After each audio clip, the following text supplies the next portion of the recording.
our whole conversation about cancel culture seems to be kind of, coming back to your very first question about clown world. If you ask people who are in favor of cancel culture, what they will say is, well, there is no such thing as cancel culture, and by the way, it's a great idea. It's accountability, they say, right? It's just Yeah. holding people accountable. Yeah, but it doesn't exist at the same time, right? So it's just holding people accountable. There is no such thing. And I know, yeah, and I know, and it even sounds cringeworthy to me when it's, people with a large platform like myself, or, well-known comedians or celebrities or podcasters talking about, oh, I got canceled and this and that. Yeah, it's cringy. But the point is, there are a lot of ordinary people who fall under the same acts. There are a lot of other people who experience the consequences of this. We've had numerous such people: comedians, charity workers, people who work in a supermarket. There was a guy in the UK who posted a routine from one of our most respected comedians in the UK, Billy Connolly, and it was a routine about religion, and he got fired from his job for jokes that are on a DVD that his own supermarket sold. So the people who fired him for sharing jokes from a DVD that they sold. Right? It doesn't make any sense. The same thing with lots of others. And so my issue with cancel culture is not that people get upset about something I said or a comedian said. There's a lot of ordinary people who fear the consequences of speaking their mind. They fear the consequences of having the wrong opinion. And I hear from these people every single day. I meet these people in I go and sit down in a restaurant. People will come up to me in a kind of quiet way. Oh, you constantly, and they'll tell me their stories about how they work in a school, and they fear speaking their mind. They fear that they're now being demanded. They're being asked to teach children things they fundamentally disagree with and think are destructive. They fear being fired from their jobs in the health service or whatever for questioning orthodoxies, etc. And to me, that's a very dangerous position to be in. And that's why we highlight this issue on our show, because I think the way you fight cancel culture is to punish the cancellation of people. If every time someone got canceled, their career took off as a result, they benefited, their lives got better, not worse, cancellations would stop, because the people who are doing the canceling would realize they're only helping the people that they hate. Has anyone tried to cancel you?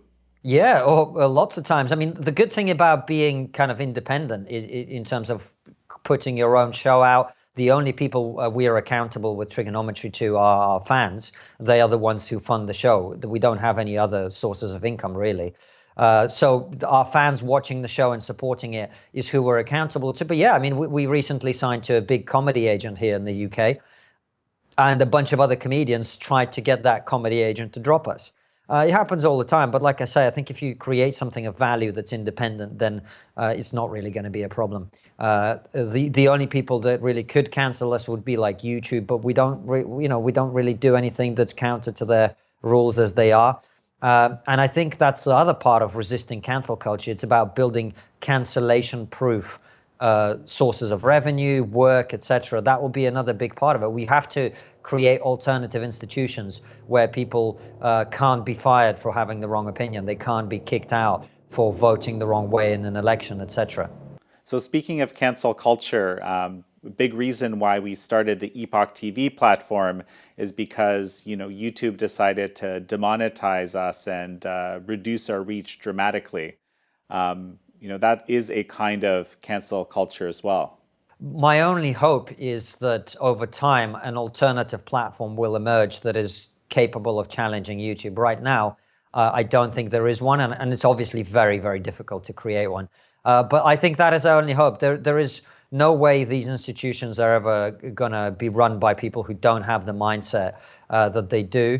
And I think that will probably almost certainly be the future. And who knows, technological progress, as we talked about earlier, is so rapid right now that to claim to know what will be the case 5 years from now, it would be absurd, really. We don't know what alternatives are coming down the pipeline. But, I do believe, I'm not a complete market obsessed person, but generally speaking, the market will provide something.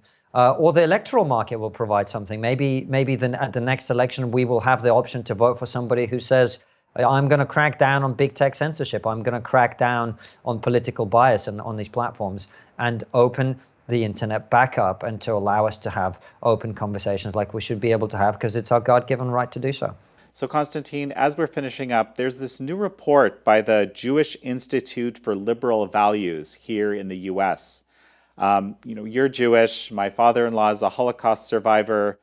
This is actually something that I've been thinking about for a while. They are basically saying that critical social justice ideology, and critical race theory included in this, of course, is, quote, enabling new forms of anti-Semitism.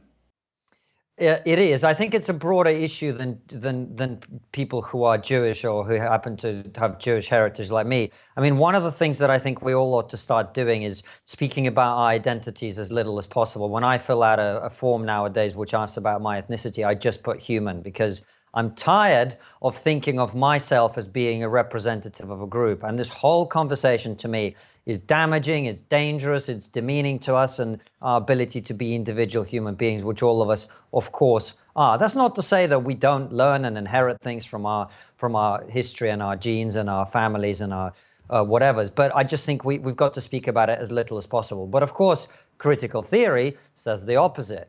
And one of the basic points in this critical theory is the idea that you can judge whether a group is or isn't oppressed or isn't the oppressor is by outcomes. And so there are always going to be groups like Asians, as in Chinese, Japanese, Korean people in America, West Africans who do very well, Nigerians, Ghanaians, etc., and Jews, historically probably the most oppressed ethnic minority in history, who despite their so quote unquote oppression still do well. And because they don't fit the narrative, of course, they are going to be resented. And so to me, that makes perfect sense, which is why you are seeing more conversations about how Jews and Asians and all these other people are quote unquote complicit in white supremacy and all this other just complete rubbish. Because we talked about the redefinition of language. The point of, you are not black anymore if you have the wrong opinion, as Joe Biden explained. If you didn't vote for him, you ain't black. My friends who are not supporters of critical race theory, who happen to be black, are discredited on the basis that they've got internalized whiteness and all of this other stuff. So the redefinition of language has meant that certain groups, including minorities and black people, Asian people, Jewish people, etc., who don't fit that mold, they're going to have a target on their back.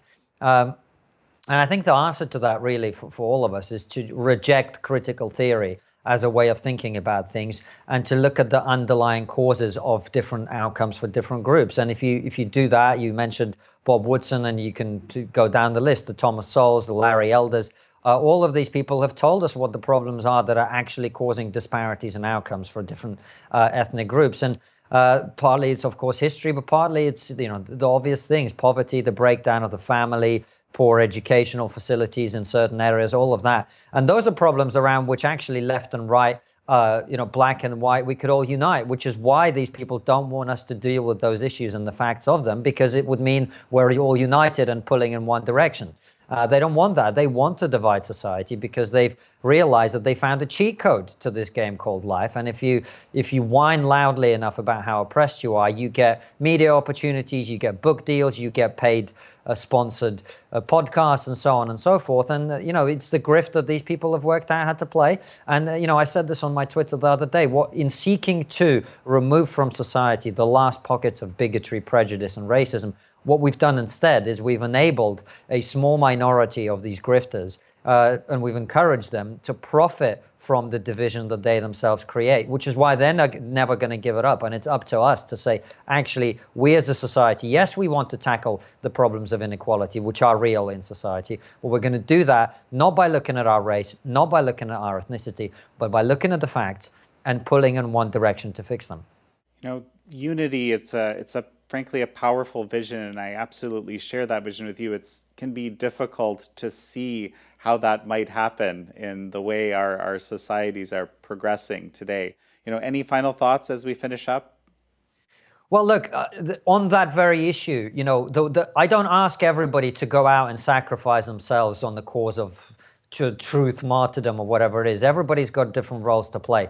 The only thing I always tell people the story about my own grandmother. My grandmother was born in the Soviet gulag for political prisoners, and she was born in this gulag because both her parents had been sent there.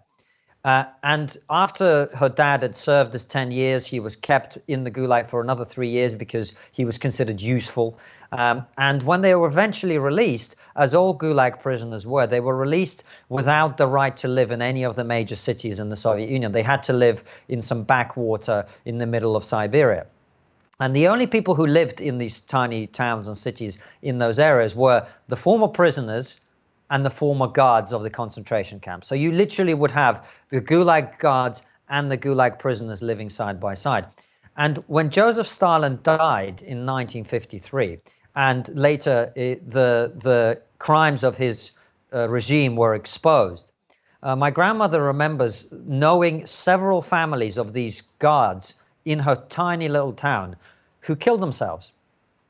And the reason they did is they had allowed themselves to have no idea about what they were doing. They had allowed themselves to actually believe that these people that they were beating and torturing and murdering and raping in these camps deserved it. They allowed themselves to believe that the party system, the communist regime that they were living under, knew what was right, and they allowed themselves to suspend their own moral compass, to suspend their own judgments about what is true and what is false, what is right and what is wrong. And so the only thing I ever say to people, the only thing I ever ask of people is, do not be a useful idiot. Do not suspend your own judgment about right and wrong, about morality, about truth and justice for the sake of some system or some oppressive ideology or for convenience or for not being fired from work. Do not be a useful idiot, because you will regret it.